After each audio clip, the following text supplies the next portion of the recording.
C'est toujours un plaisir de vous retrouver sur Medi 1. Soyez les bienvenus dans l'invité de la rédaction. Lors de son discours de fin d'année, le chef de l'État, Alassane Ouattara, a affirmé ceci: « Je voudrais à présent m'adresser à nos jeunes, filles et garçons, car je suis convaincu que votre talent et votre énergie sont une chance pour notre pays. Je crois fermement en votre capacité à contribuer au développement de la Côte d'Ivoire. C'est pourquoi j'ai décidé de faire de 2023 l'année de la jeunesse. » On en parle dans cet entretien avec Ibrahima Diabaté. Bienvenue sur le plateau de Medi 1. Merci de m'avoir invité. Vous êtes le président du Conseil national des jeunes de Côte d'Ivoire, CNJCI. Le président de la République a dédié cette année 2023 à la jeunesse. Comment avez-vous pris une telle initiative, une telle décision?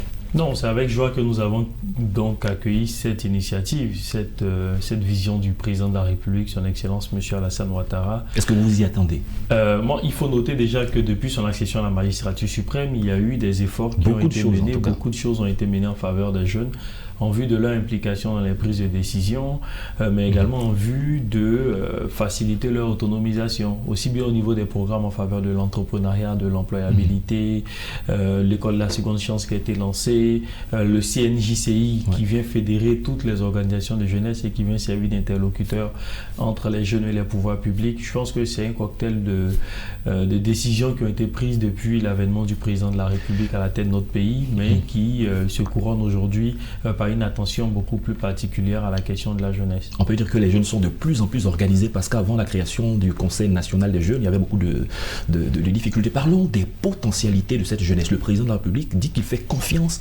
aux jeunes parce qu'ils ont beaucoup de potentialités, ils ont de l'intelligence, du savoir-faire. Alors qu'est-ce que vous en dites en termes de façon concrète? Non, je pense qu'aujourd'hui, aussi bien au niveau national qu'international, on a des jeunes qui font la fierté de notre pays.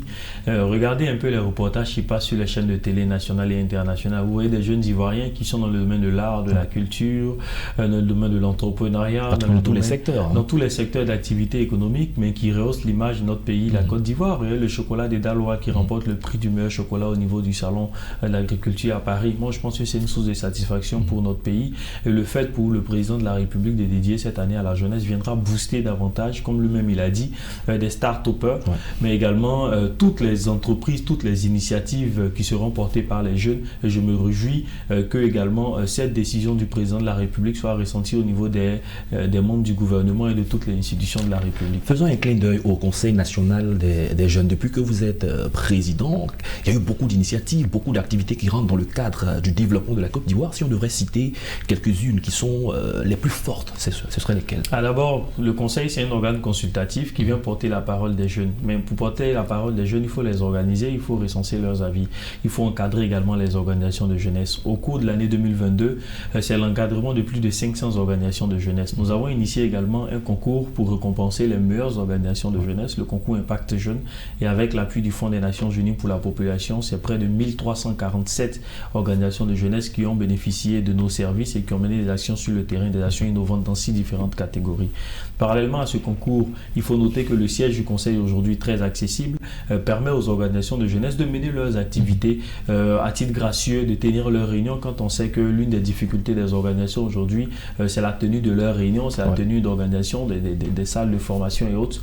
Et très dernièrement, dans le but d'approcher et d'accorder une action sociale comme l'État de Côte d'Ivoire le fait, aux préoccupations des jeunes qui sont dans les zones frontalières, qui sont susceptibles donc d'attaques terroristes, nous nous sommes rendus à Téni du 16 au 17 décembre avec l'appui de l'UNFPA et du PNUD également pour renforcer les capacités de ces jeunes, mais également pour organiser des consultations foraines gratuites.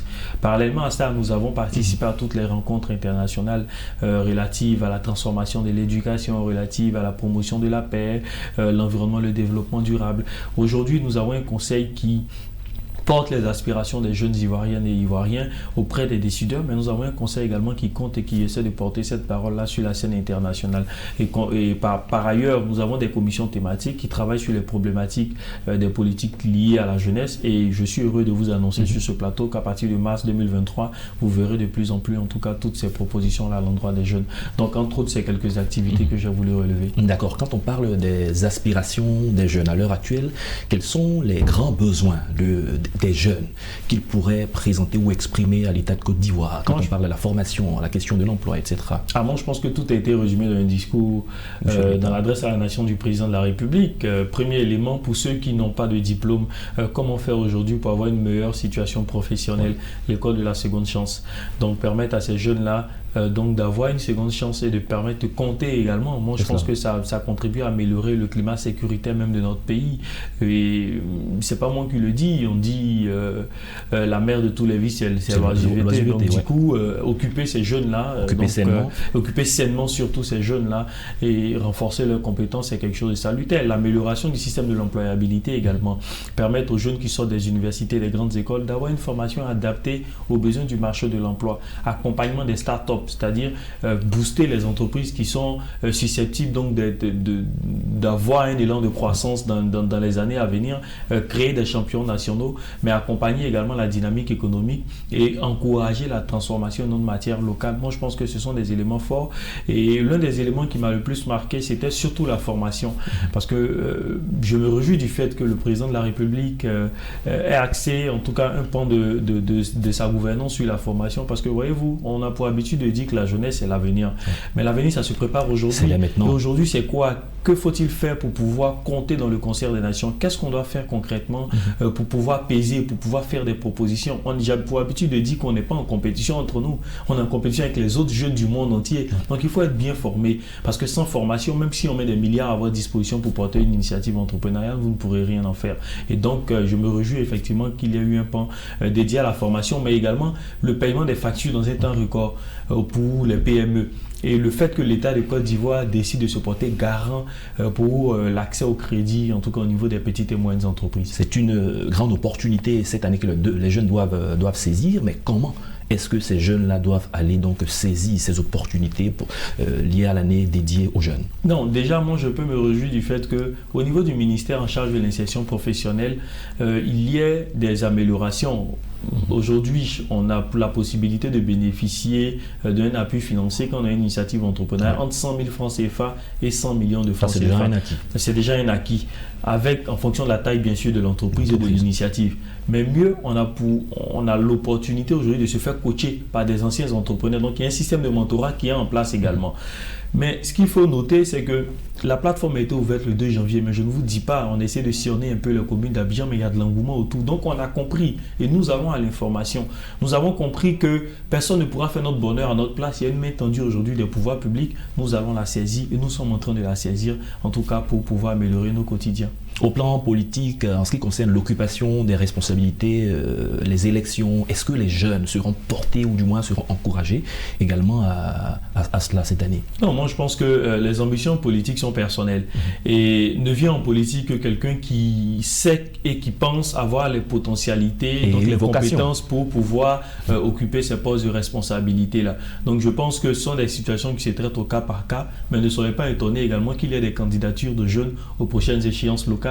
Mais l'appel que nous leur adressons, c'est de s'engager sainement, parce que effectivement depuis au moins ces dernières années, les jeunes ne sont pas forcément illustrés de la bonne manière sur la scène nationale, et ce qui faisait que les uns et les autres avaient envie de moins en moins, en tout cas, de se lancer en politique. Mais la jeunesse aujourd'hui montre qu'elle est très responsable, et je pense que c'est là à notre honneur. Responsable et formé, quand on sait qu'il y a l'Institut de formation Amadou Gon-Coulibaly qui existe, c'est un institut de formation politique pour encadrer les jeunes, pour leur montrer comment on va en politique. Nous sommes déjà presque à la fin de l'émission. Monsieur le Président, quels sont vos vœux pour la jeunesse de Côte d'Ivoire, la jeunesse de l'Afrique pour cette année 2023?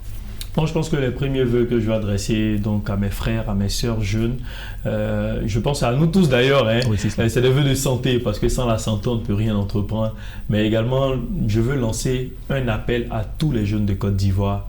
Nous sommes au centre des préoccupations de l'action gouvernementale. Entreprises privées, institutions internationales, système des Nations Unies, État de Côte d'Ivoire, donc le gouvernement, se sont réunis, ont décidé de dédier cette année donc à la jeunesse. Saisissons les opportunités, rapprochons-nous des services publics en charge de l'employabilité. Essayons à chaque fois que besoin se fait de faire des propositions. Si nous estimons que dans la machine, dans la foulée, il y a des décisions qui ne sont pas très bien appliquées, rapprochez-vous du Conseil national des jeunes de Côte d'Ivoire. Notre rôle, c'est de porter nos aspirations, c'est de porter nos propositions à tous les dirigeants dirigeants. Je veux vous souhaiter, en tout cas, je veux nous souhaiter bonne chance dans l'accomplissement de toutes nos missions au cours de cette année 2023. Et je sais que c'est ensemble que nous relèverons tous les défis auxquels notre pays, la Côte d'Ivoire, est confronté, peu importe le secteur d'activité. Quant à nous, c'est de vous souhaiter donc très très bonne chance, plein succès dans vos initiatives pour cette année, les initiatives de développement. Je rappelle que vous êtes Ibrahima Diabaté, président du Conseil national des jeunes de Côte d'Ivoire CNJC. On a eu du plaisir à échanger avec votre Tout le plaisir a été pour moi et puis bonne année à Medi 1 TV également. Merci. Merci. C'est la fin de cette émission. Merci à tous de l'avoir suivi. Bonne suite de nos programmes sur Medi 1.